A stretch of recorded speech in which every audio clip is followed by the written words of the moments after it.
Hi guys, sorry, I was just kind of getting set up over here. Welcome to Legal Talk Tuesday.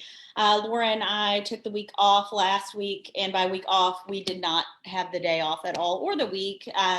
We were actually at one of our favorite conferences, the ABA tech show. So we were teaching and learning, and it was entirely virtual. So that was a cool experience, but we are missing those in-person interactions like I'm sure most of you are. So we're a few weeks behind. We usually do our business law chat. I usually come on and chat about important topics related to small businesses earlier in the month, but here we are today.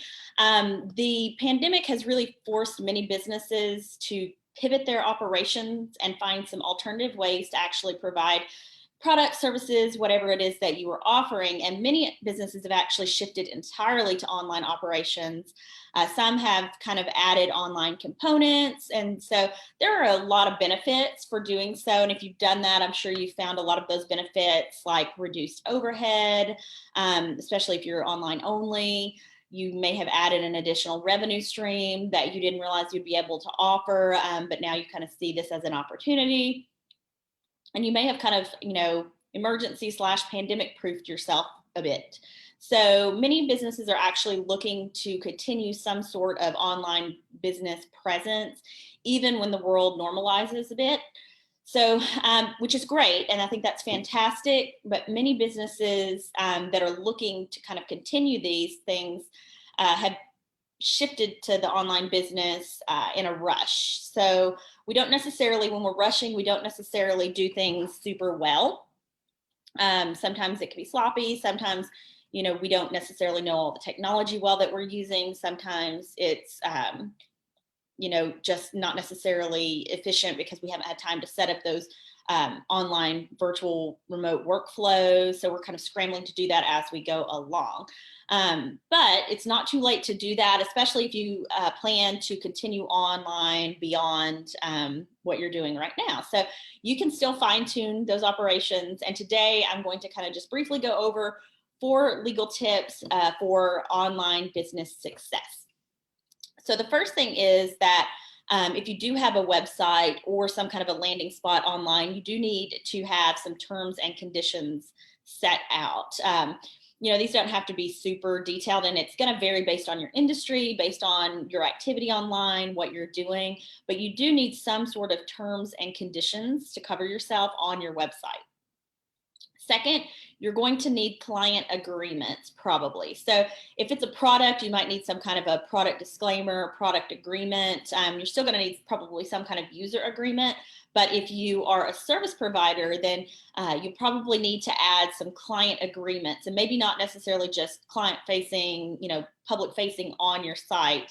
That may be something on the back end, part of your virtual electronic workflow. But you will need some client agreements if you are a service provider, especially. And those agreements can be for either purchasing products or purchasing services and what that looks like. So, even though you're online, people are clicking things, clicking a button they've accepted. You want to make sure you have the right language. You want to make sure that you're covered, just as you would if you're working with someone in person. And I know a lot of people don't have, agreements in person. A lot of the people that I work with and I love to work with are, new businesses, startups, creatives, kind of in that space. And oftentimes legal documents aren't necessarily first priority, especially if you're starting on a shoestring budget. So, this is really a time to evaluate even your in-person practices, but especially if you're online, you want to make sure to put your best virtual foot forward and make sure you're protected.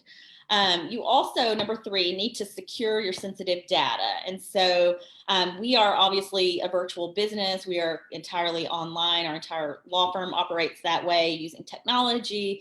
So we actually use secure technology and cloud-based software outside of our website. So if we have anything on our website, like for instance, we have a client login, which actually is going to take you to your secure client portal. So we always send people elsewhere, but if you are using your website and that is where you are collecting any kind of sensitive information, which I wouldn't recommend storing things there, at least for any length of time. And if you do, you really need to make sure you've done this well.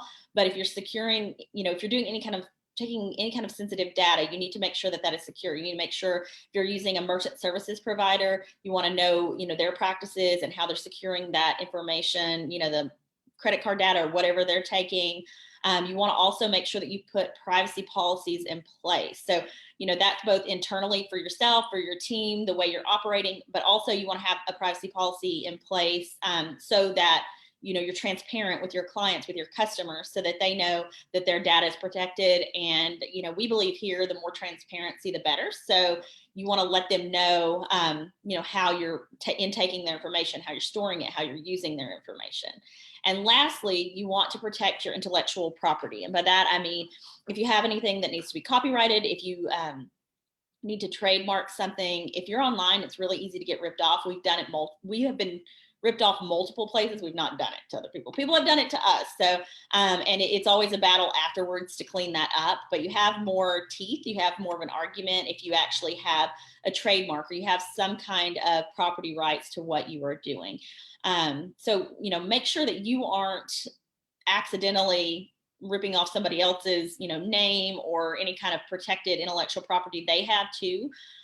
You can do that sometimes doing a search. Sometimes you need to maybe hire a trademark attorney to run through and, see what's out there, because what could happen is you don't want to establish this brand, especially online, because we have such a greater reach when you're online, but you don't want to establish this brand and then find out later that you've maybe infringed on somebody's trademark and get a cease and desist, because not only, okay, you could be in some kind of legal trouble, you might have fines that you're incurring, any kind of fees, penalties, stuff like that. You don't want to get in that mess, but also ultimately you could have to rebrand. And so, you work hard to build your brand and to build yourself. So you just want to make sure you're protected on the front end. So those are 4 tips that I have today for you to protect yourself, to, help build a sustainable brand and online presence, and to make sure that you're doing it by protecting yourself, protecting your team, protecting your clients, and just protecting everybody involved. Here we help with a lot of these different things. We don't do trademarks or intellectual property. Happy to give you a referral if you need one. But we can definitely help with any of those client agreements, terms and conditions, privacy policies. We do all those things here. So thanks so much for tuning in today. Hope that was helpful. And I hope that you, if you've gone online and you could plan to continue going that way, I hope that you are very successful. And I think that it's very smart to be forward thinking like that. So tune in next week. We're here at 11:30 Central Time every Tuesday. I don't even know what date that is. So hope to see you then. And Laura and I should be back together possibly. But anyway, sometimes it's week to week for us. But I hope you guys have a great week and we'll talk soon.